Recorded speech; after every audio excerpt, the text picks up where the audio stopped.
तव्हांखे मां हिकिड़ो क्विक रीकैप बि ॾींदी हलां ऐं लास्ट में थोरो खीरणी खे चिमचो हलाईंदा हलंदासीं ऐं इनखे सड़न न ॾिजो, हेठि लॻी वेंदी आहे, पोइ फ्लेवर थोरो ख़राबु थी वेंदो आहे। कैरेमल खीर जे लाइ असां वटि हुया 2 किलो खीर, उनखे उबरण जे लाइ रखियोसीं। 2 टेबल स्पून भुॻल असां उन में ऐड कयासीं चांवर। जॾहिं चांवर सुठे तरीक़े सां ॻरी वञनि, मैश थी वञनि, ऐं उन में असां पोइ ऐड कंदासीं 1 प्याली खंडु, अलहदा सां पैन में ऐड कयो। ऐं जीअं ई हो कैरेमलाइज़ थी वञे, मतिलबु मेल्ट थी वञे, थोरी सुनहरी रंग जी थी वञे, त उहा कैरेमलाइज़ जेका खंडु आहे उहा तव्हां शामिलु कंदव हिन खीर में। उहा ऐड कयो त तव्हांजे खीर जो जेको रंग आहे उहो ज़बरदस्त थी वेंदो। उन खां बाद में खीर में तव्हां जॾहिं बॉइल करण जे लाइ रखो त उन में नंढड़ा फोटा लाज़मी ऐड कयो त जीअं ज़बरदस्त क़िस्म जो उन में ख़ुशबूदार तव्हांजी खीरणी तयारु थींदी। अच्छा, मां हिन में ऐड कयो कोप भरे खोयो त जीअं हिकिड़ो रिच फ्लेवर अचे ऐं सुठी, हाणे तव्हां ॾिसी सघो था त घाटी बि सुठी थी वई आहे। जीअं जीअं हे थधी थींदी त खीरणी जेका आहे सा अञा बि घाटी थींदी आहे, त तमामु घणी घाटी तव्हां न लाहिजो, बसि एतिरी कंसिस्टेंसी हुजे त हिनखे लाहे रखो ऐं जीअं ई हे फ्रिज में तव्हां हिनखे रखंदव त हे सुठी घाटी थी वेंदी। अच्छा, हे असां हिनखे कयूं था डिश आउट।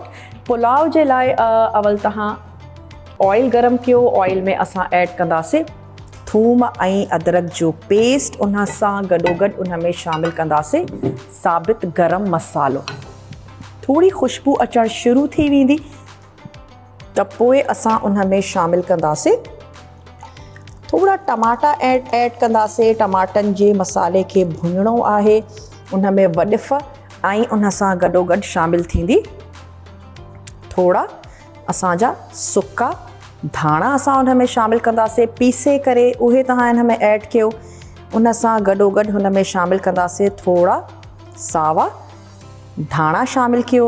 लूणु ऐड कंदासीं हस्बे ज़रूरत, थोरो पिसियल गरम मसालो असां उन में शामिलु कंदासीं ऐं इन्हनि तमामु शयुनि सां गॾु उनखे सुठे तरीक़े सां उनजी जेका भुनाई आहे उहा तव्हांखे करणी आहे। जीअं ई भुनाई सुठी थी वञे उन में ऐड कयो चांवरनि जे डबल मिक़दार में पाणी।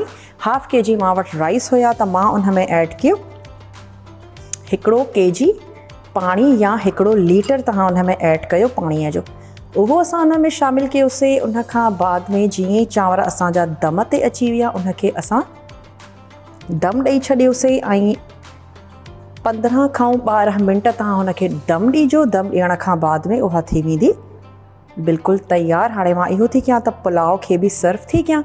हे अची वई असांजी कैरेमल खीर ऐं कैरेमल खीर जो जेको रंग आहे उहो इलाही ख़ूबसूरत ईंदो आहे। हाणे मां पुलाव खणी थी अचां ऐं पुलाव खे बि कयूं था डिश आउट। खीर खे रखूं था साइड में।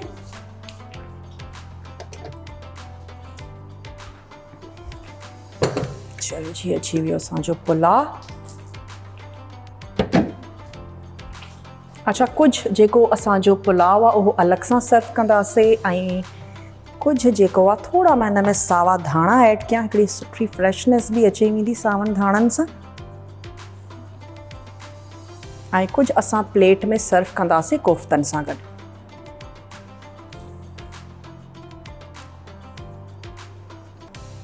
गरम मसाले जो सुठो फ्लेवर आहे, मसाले वारा ज़बरदस्त चांवर आहिनि जेके कोफ्तनि सां इलाही बहितरीनु लॻंदा। त तव्हां रेसिपी खे ट्राई ज़रूरु कजो। ऐं अगेन इहो ई चवंदमि त ईद जो ॾींहुं आहे, ख़ुशियूं वांडींदा कयो ऐं यकीनन तव्हांजे घर जे किचन में बि अॼु ज़बरदस्त क़िस्म जूं ख़ुशबू हूंदियूं। जेकॾहिं असां नंढड़ी ईद ते बि ज़ाहिर सी ॻाल्हि आहे सेलिब्रेशन आहे त फूड जो इलाही इंसानु ख़्यालु रखंदो आहे त असांजे प्यारनि जे लाइ ज़बरदस्त क़िस्म जा खाधा तयारु कया वञनि। पर ख़ासि तौर ते जॾहिं असां ॻाल्हि कयूं कि हा वॾी ईद, त इन में जेकी डिशिज़ आहिनि त उहे तमामु ज़बरदस्त तयारु थींदियूं आहिनि। सुबुह खां वठी कलेजी, वरी ॿिए 3 ॾींहं ते जेके पाव आहिनि उन जी दावत थींदी आहे। खाइण पीअण जी असांजी इहा ईद आहे त इन खाइण पीअण में तव्हां पंहिंजे रिश्तेदारनि खे, पंहिंजे प्यारनि खे ज़रूरु यादि कंदा अच्छा, थोड़ो हाणे मां हिन प्लेट में थी कढां ऐं हिन जे मथां जेके कोफ्ता आहिनि उन्हनि खे प्लेस कंदासीं।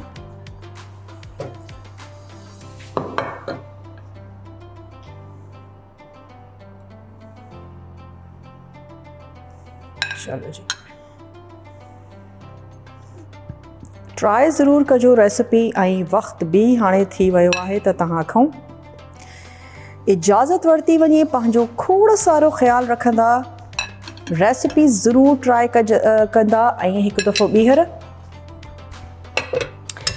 वेंदे वेंदे हिकु दफ़ो ॿीहर तव्हां सभिनीनि खे मुंहिंजी तरफ़ खां ऐं आवाज़ टीवी जी सॼी सथ जी तरफ़ खां, असांजी पूरी टीम जी तरफ़ खां, जिथे किथे बि तव्हां असांखे ॾिसी रहिया आहियो, जंहिं बि कुंड कुर्छे खां तव्हां आवाज़ टीवी खे ट्यून इन कयो आहे, तव्हां सभिनीनि खे ईद जूं खोड़ सारियूं लख सारियूं वाधायूं असांजे तरफ़ खां। ऐं उमेदु आहे त तव्हांखे रेसिपी सुठियूं लॻियूं हूंदियूं। ईद ते बि मुंहिंजो ऐं तव्हांजो रहियो साथ।